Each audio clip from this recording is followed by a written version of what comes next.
Ready, guys? Here we go. Ladies and gentlemen, please welcome to the stage for Discovery Part 2. We have Jayne Brook, Mary Chieffo, Clint Howard, and Kenneth Mitchell.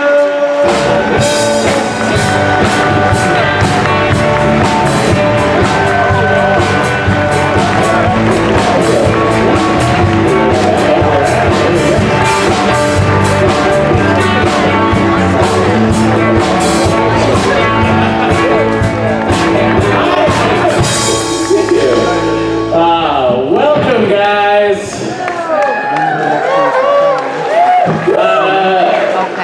Clint, thank you for being on the panel. You span all of Star Trek. Yes, it's been, what, 52 years, I believe, 53 years. That is fucking unbelievable. You are a legend, and you've been first and last. You were on the season finale, and this is amazing to me that you're... Well, you know, Chieffo Goldsman, yeah. him and I go way back, and we have a real personal relationship.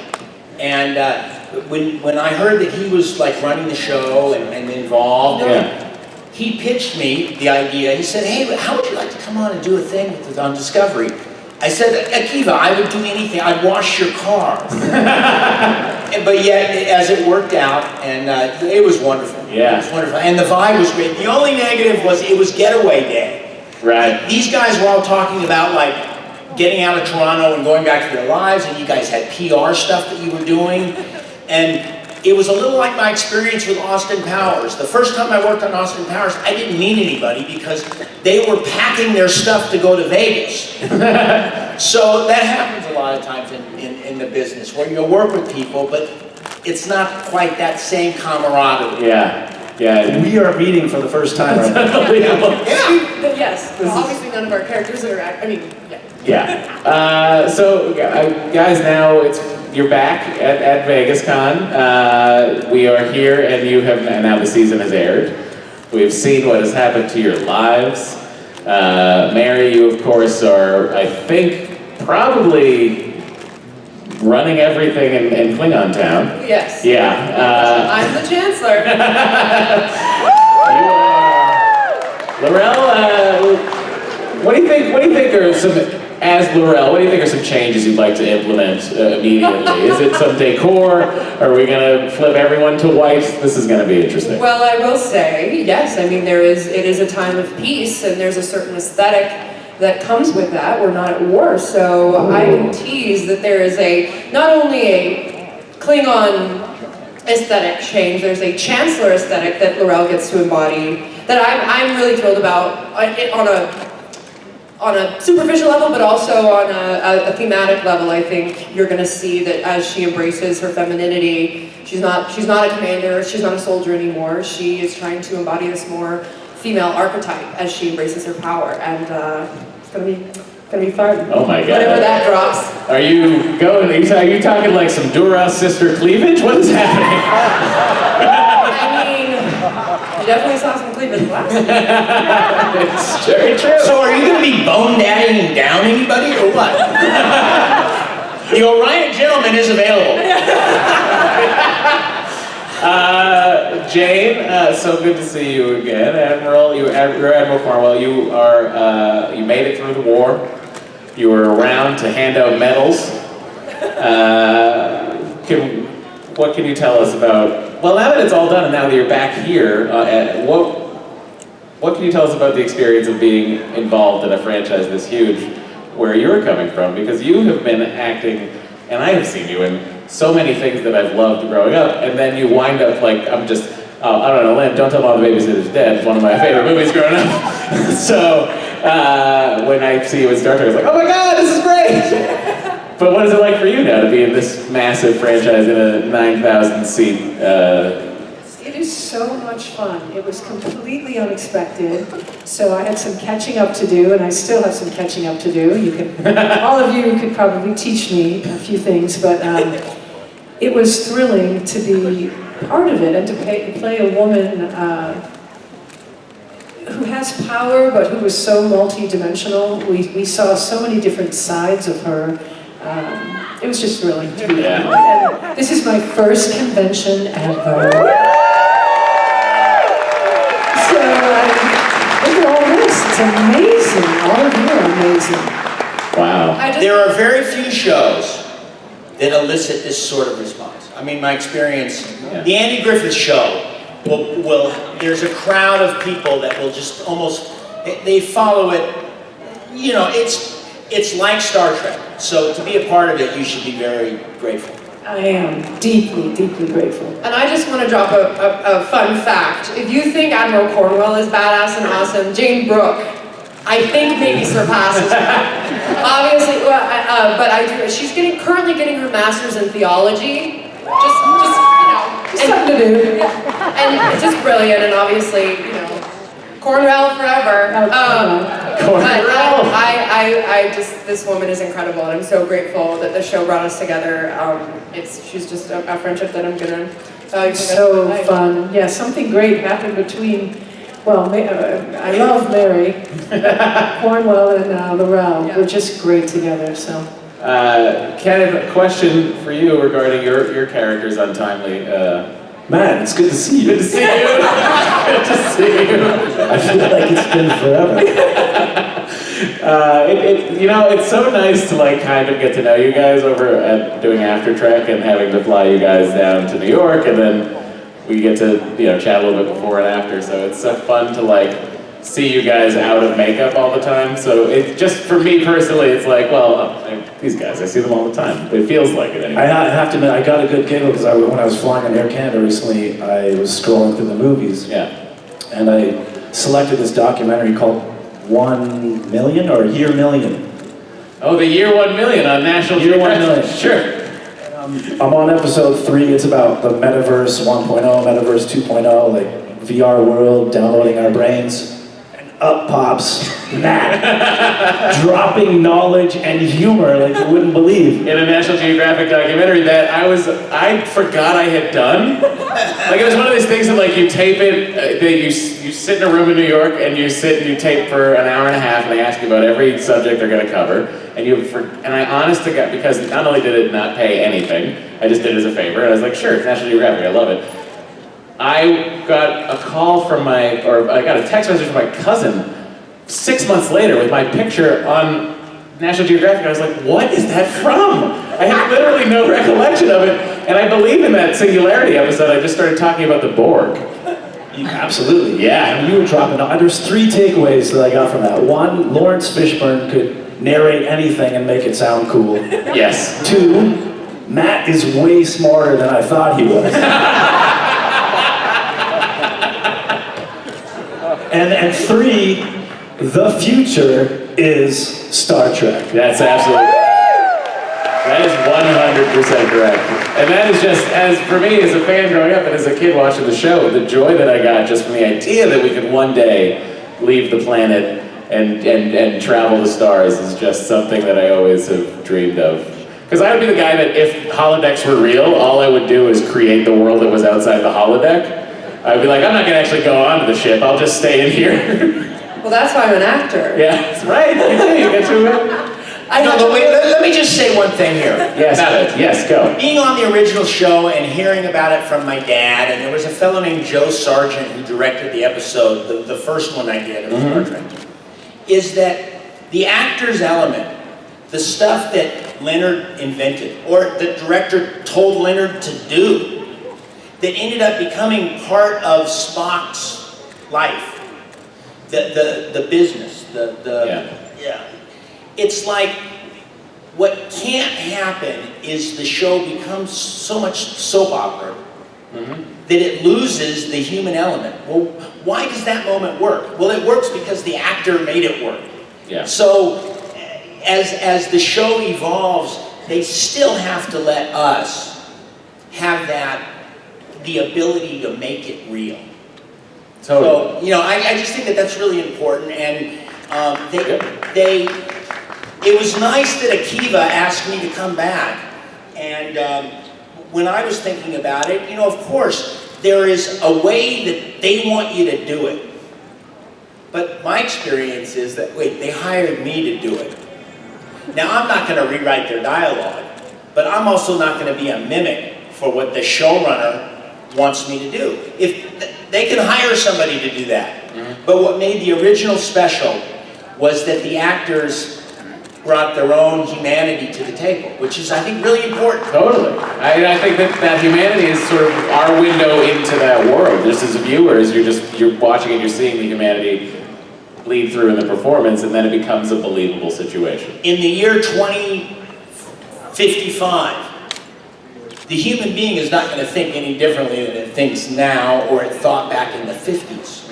And, you know, those characters, the original Star Trek, those characters were real, you know, and listen, I just appreciated it from that end. Yeah, totally. And I think part of what made the Star Trek as a whole, I think, unique was just the interactions between the characters, particularly Kirk, Spock, and McCoy in that original series. Their relationship sort of just set the groundwork for future casts, I think, to just sort of like have this interplay. Do you guys, when you're on set, do you guys think about these sort of like, oh my god, okay, so this, like you look at the call sheet and it's like, oh, okay, I have to beat up Jayne today.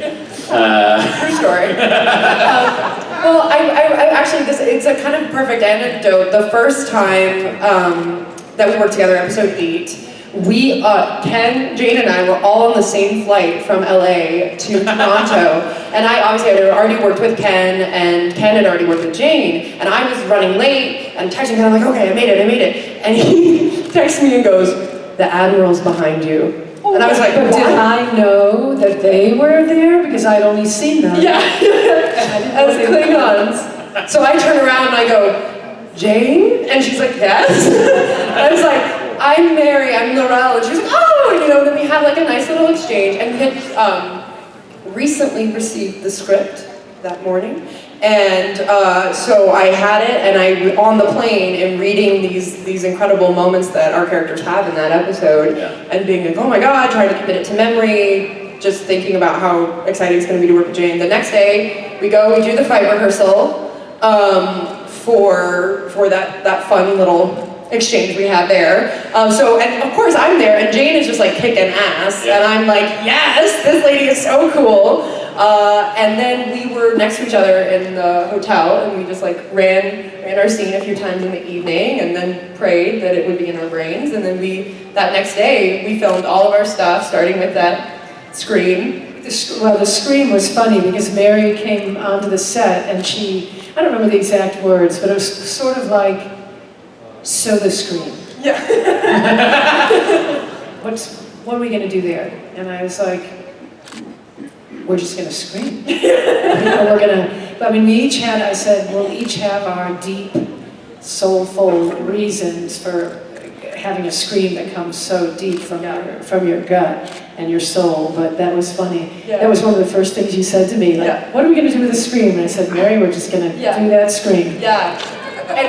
Can you guys reenact that right now? What is it? Yeah. What did I say? How about we do it without sound? Can you guys just do it without sound? I think if you can get a scream out, we'll be welcome to hear it. Well, I have to stand up. I can't. But I was sitting. Yeah, exactly. Yes. That was more like, it was kind of like this. Okay, you know, guys. like, but I like turned around and I was like, actually, I'm going to scream. You know, we had a whole scene, a psychological scene, where I, the psychiatrist, could kind of suss her out, and I knew something was going on. But we didn't see a lot of that part. But yeah.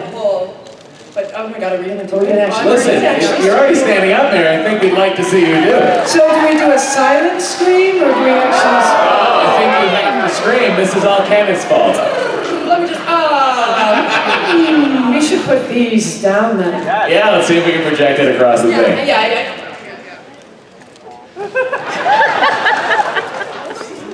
Let's think of it. No, she's got the blocking right. She needs to have the right angle, okay? I was like, it was a whole thing too. It's so hard with the armor to like bend. So it was like this whole like, well, if you just move your body like that, then... Ready? I said, scream.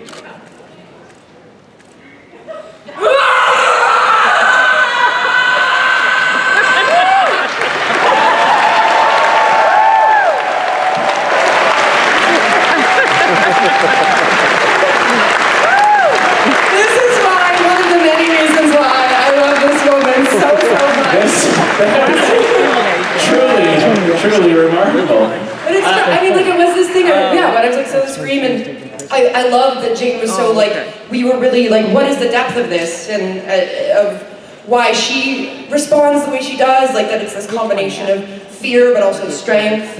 And certainly I think that that's the moment that I realized that I respect this human. Yeah. And also that the prop is jabbing into your rib cage. Oh yeah, That really hurt. People don't realize that in the world of science fiction, a lot of times people are wearing outfits that hurt. Yes. And the prosthetics, and there's always some, they call them makeup artists, I call them cosmetic enthusiasts. They're dabbing at your face consistently, and it's like, I'm thinking here, I'm trying to work, and that there's some guy just messing with the thing. Yeah, that's uncomfortable. And especially if they put, like, teeth in your mouth. You know, like if you've got artificial teeth, I mean, and then they tell you to talk. I can relate We have two people here who can speak very. And actually, I wanted to ask that question of both of you. When you're getting a copy of the script and it's sent to you guys, is it English and then you get another copy that comes in with phonetic Klingon? Yes. Okay. Yeah, it's the writers do not write it in Klingon. Not the prerequisite for being a writer. The writers are unfortunately. Ted's pretty good, but But you know. Ted Sullivan, if anyone can speak it. He's got the energy for it for sure. Well, we get the English script, and then our translator, Rhea Nolan is our dialect coach, and so she doesn't speak it fluently, but she learned the sounds, from Robin Stewart, who's our actual translator, who speaks fluently and is part of the Klingon community, dresses up, and #1 female grammarian for Klingon in North America. Wow. #1. But yeah, #1. Only the best for us. Is there a derogatory Klingon? Oh yeah, Kuba. Oh, good. Whoa, there are families present. I'll let you look that up. But yeah, she gets the translation, she gets the English, she translates it to Klingon, and it is amazing, we get these back translations that are...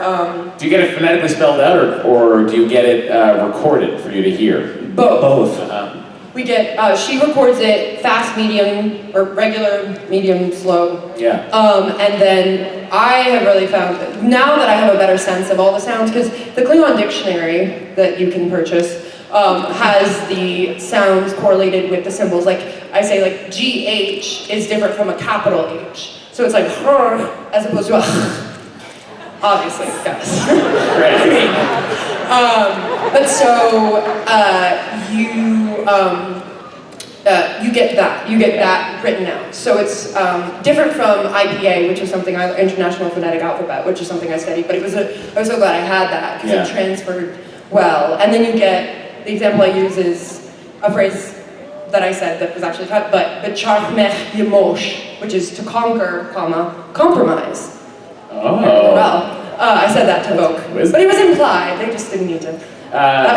Yeah, but so like when you guys are little, it's like, Kenneth, you had long monologues in Klingon where you're talking to an organized group. Do you just, when you're acting and you're speaking in a phonetic language, is it like a bouncy ball in your head following the English of what you're saying? Like, is that how you're emoting? Yes. So it's the tick robe symbol over each of the... It is. Honestly, it is like memorizing sequences of numbers. I really had to approach it that way.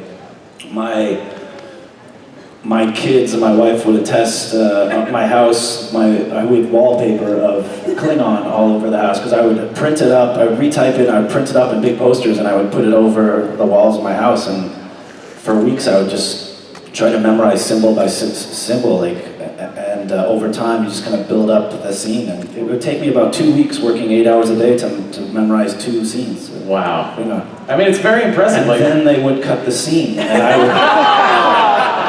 That's fun, is when you work for 2 or 3 days to learn a speech and it's not in the episode. That is, because that's the thing that struck me the most about the usage of Klingons in Discovery, was just how fleshed out and drawn out the language was and the use of it. And the fact that like there's an option on CBS All Access if you're watching it, you can choose Klingon subtitles for the entire show. For the English.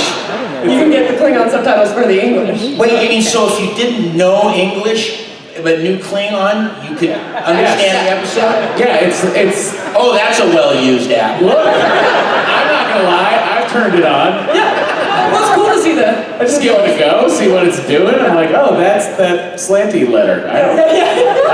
All right, I think we can run it up to audience questions right now. See, yesterday I forgot completely that there were audience questions. Oh no! And I felt horrible because I'm not used to having other people to ask questions. This is not After Track. It's not After Track. After track, yeah.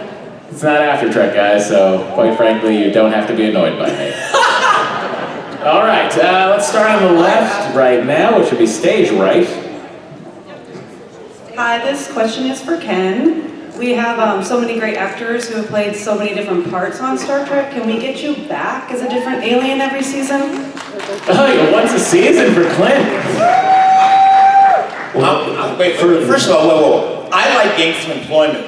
And if they're willing to ask for my social security number with the intent of paying me a check, I don't care. I'll play, a rugrat. It doesn't matter. What about you? I have slightly higher standards and opinion. What do you do? You're younger than I am. Ken, you're wasted in this makeup, but will we ever see you maybe again outside of the said makeup? You're just a tall, handsome man who should be running around in a Starfleet uniform. You're very welcome. To answer your question is, A, I would love to come back, and B, let's all stomp our feet because I'm going to tell you the answer, okay? Are you ready? Like Klingons, let's go everyone stomp your feet. Kenneth, Am I coming back? will Kenneth be back? What are we doing? Oh, he's gonna,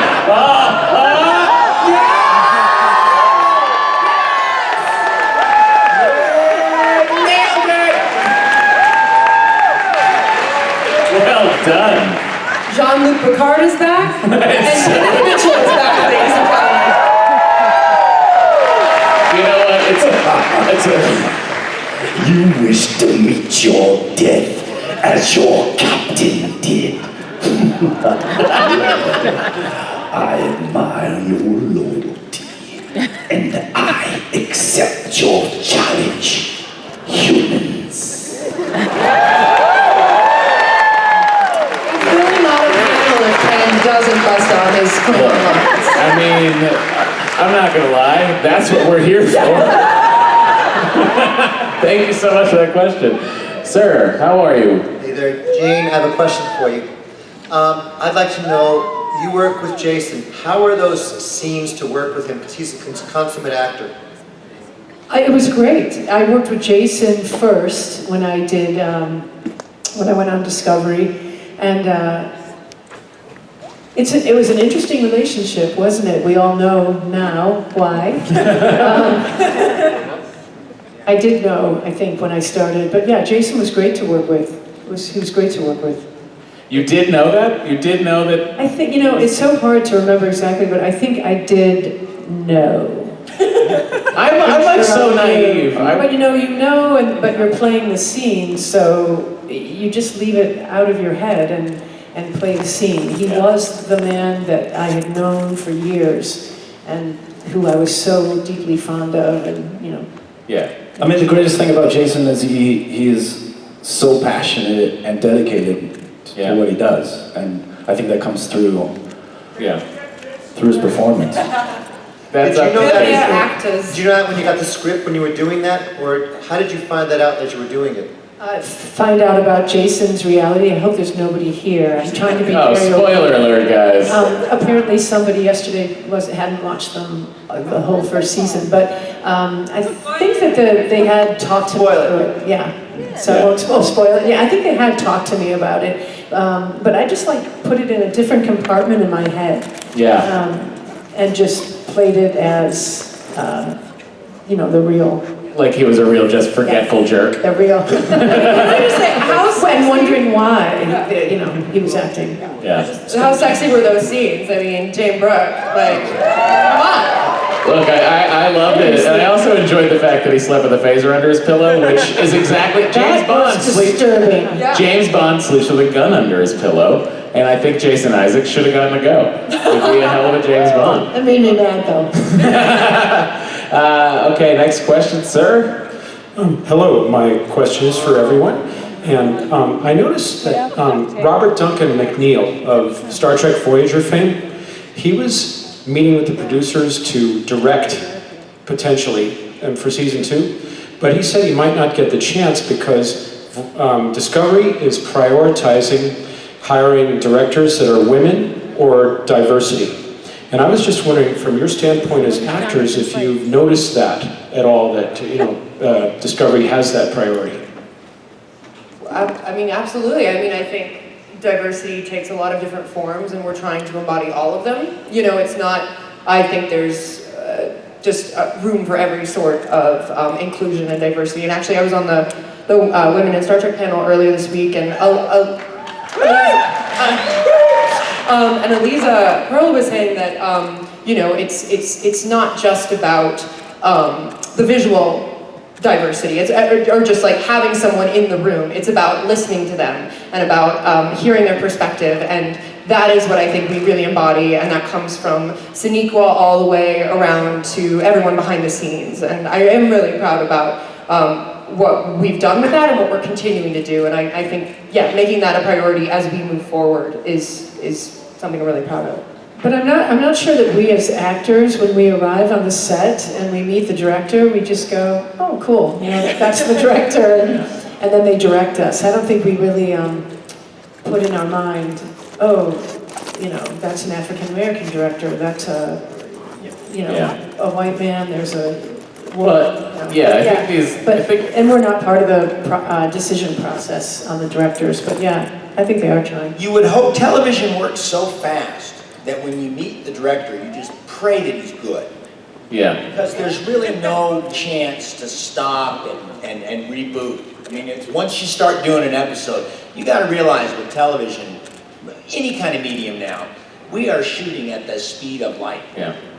And, you know, so the fact is that the trust that you need to put into the hands of the director, listen, he's the guy running the thing. And if he gives us a no, we better take it, because he's the guy in charge or the girl in charge. Yeah. And you just hope that there's a quality that will end up making us look good, because the fact is we're the ones that are up there. Yeah.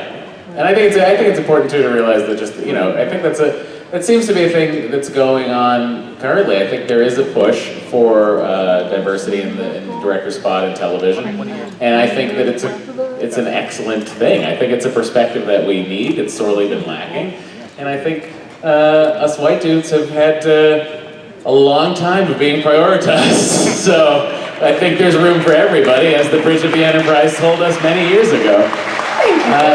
You're very welcome. Hello, welcome back. Your question was great last time. What is it this time? Thanks. It's pretty much the same question this time. I loved it, and I'd like to hear their answers. Go ahead. For new actors, whether your experience with the franchise has been only for a season so far, well, I'm filming next season, or on and off for 50 years, you guys all have a unique perspective and experience with the Star Trek franchise. So I'm just curious, what's been the most valuable lesson you've learned so far? That's a good question. What have you guys learned by taking part in this massive franchise, this freight train that's moving at warp 9.75 without you or with you? Something that comes to mind is just following the love, for embracing this entity. You guys are so infectious, and this whole family is just amazing, and I'm just along for the ride. I feel like a little small part of it, but and I've, you know, giving it my all. I don't want to fail anyone, and I just want to keep being passionate as passion comes to me, and so that's just something that came to my mind when you asked that question. The power of you guys, because the producers can have an idea and the actors can have an idea, but the fact is over time, you guys, I remember the letter writing campaign. Yeah. And I remember the various incarnations. And then when the decision was made of let's not just hassle with network television, let's move on. You guys drove that. And never before had I really been involved with anything where it was like, geez, they're listening to the fans.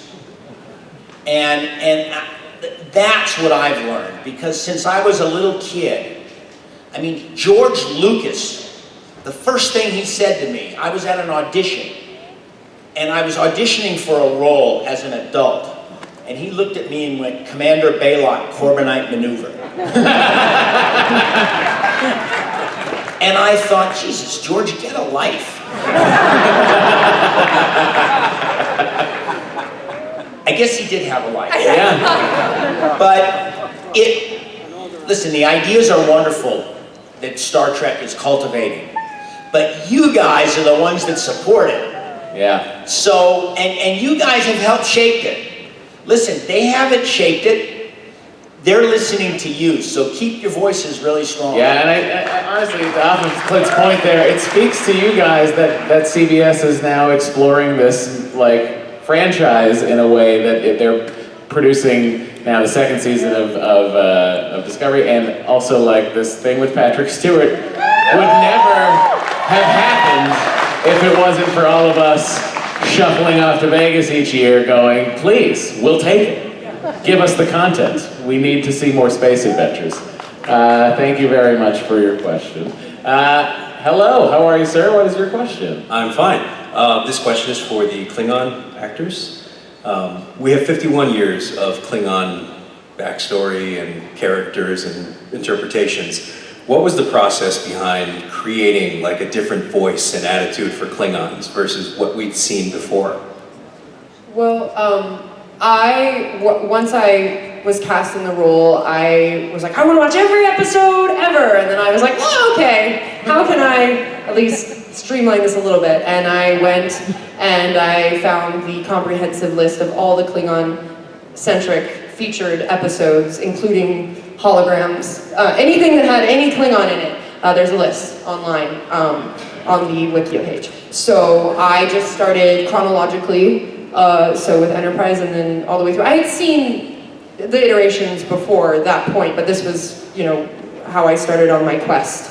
And even though most of those series take place after Discovery, it was so great, and particularly with Worf and Deep Space Nine, really getting to see a lot of that cultural background. And I was actually saying earlier in another thing, just how I think our huge goal was to ingest that and let it manifest on an even deeper level and find what that culture was, and that their belief system is so strong, and that they are truly alien and have a different perspective that is valid.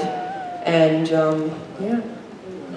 But as far as the voice, for me, I saw the prosthetics. Cole had this thick neck and giant jaw, and I thought, I can't just sound like this, like, hey, Laurel, can I have your ship? Laurel, please. Hey, we're gonna kill all the humans! Hey, Volk, come on, give me your ship!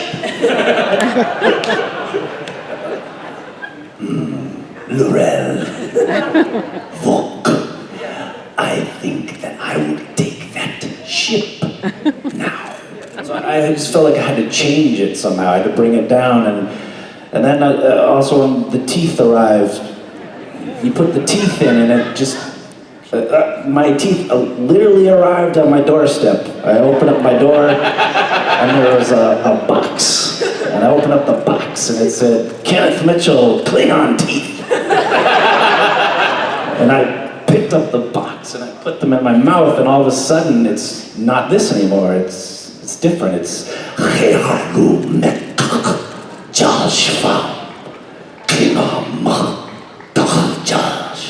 so great. It's terrifying because it like reverberates and yeah, goes through the hall. Right. I will say, I've told this story before, but the first time, for episode 4 was the first time that I interacted with Cole. And I remember we were over at Shazad's apartment, it was the 3 of us, and we just were trying to run through, and that episode is entirely Klingon. And Ken, looking like himself, just drops into this voice. And I remember like, oh, that's cool. Okay, great. But it was awesome because I felt that there was a distinction between all of the Klingon characters, and certainly, with Laurel finding something that echoed what I'd heard female Klingons have in the past, but really finding what that dialect, I worked with Rhea, the dialect coach, with finding sounds that existed in the Klingon tongue that would transfer in a certain way. And so it was really fun to find that we all got to find our own, and we're all from different houses and paths, so it, So what about looping? Did you guys have any problems with a lot of looping? Yes, I ADR'd 98% of my lines. Wow. Explain. Yeah, ADR. So that's when they go, you get a call, and they say, hey, we need you to loop for episode 8 or whatever, and you go after you've worked for like 14 hours on some other episode. Yeah. And you go in, but they, and our sound editing team is nominated for an Emmy. And I was so thrilled to see that, because I will say John Mead, he's the head, and their entire team, every time you go in, with me, it's like obviously most of my scenes are like pretty intense emotionally or physically or all of the above. And so I have to get in this place, like I come in with my yoga pants and like my workout clothes, and I take my shoes off, and I'm like, and they have like a stress bar, if you need, like episode 12 when I'm sobbing over Tyler, I had to completely re-record that. So I'm like in there going, okay guys, I'm just gonna, or